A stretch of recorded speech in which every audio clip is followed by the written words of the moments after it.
So you can see right here, everything's all completed. We got the marathon sticker, we got the new panel label here. We had to put a new valve on there.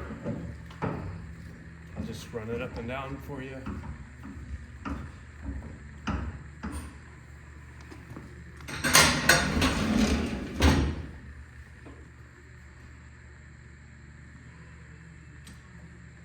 Okay, so once this red light's on, there's a reset button on the side. Sometimes you might have to push the e-stop and reset it. Hold the auto for 4 seconds or so, and it's going to cycle up and down. On the side of the baler, just the same as the gray one, we have the a QR code for the manual on this machine.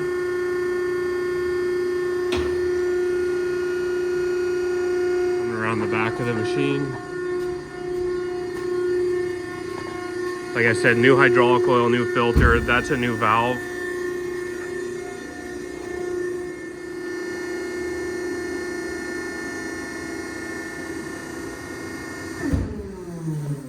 So again, pull that down.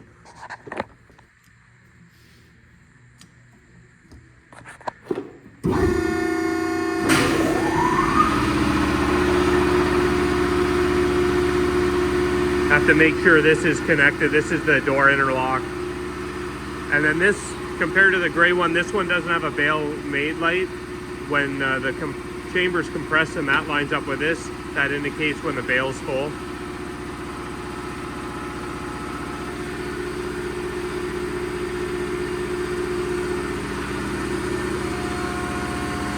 This is the QR code for the manual.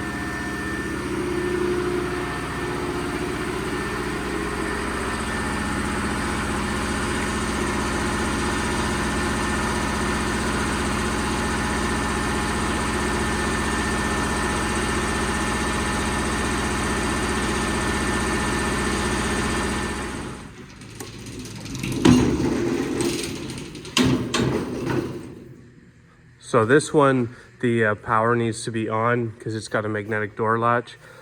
We replaced the guide shoes right in there. If you want to get in there, you can turn the power off and the magnet gets released. New guide shoes right here.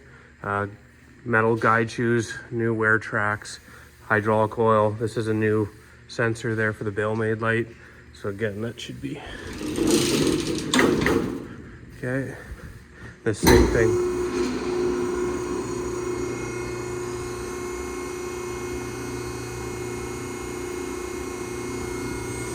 There's the manual.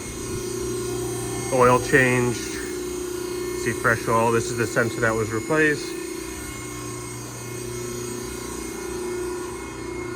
This has a new label sticker on it as well, so it's not all scratched up.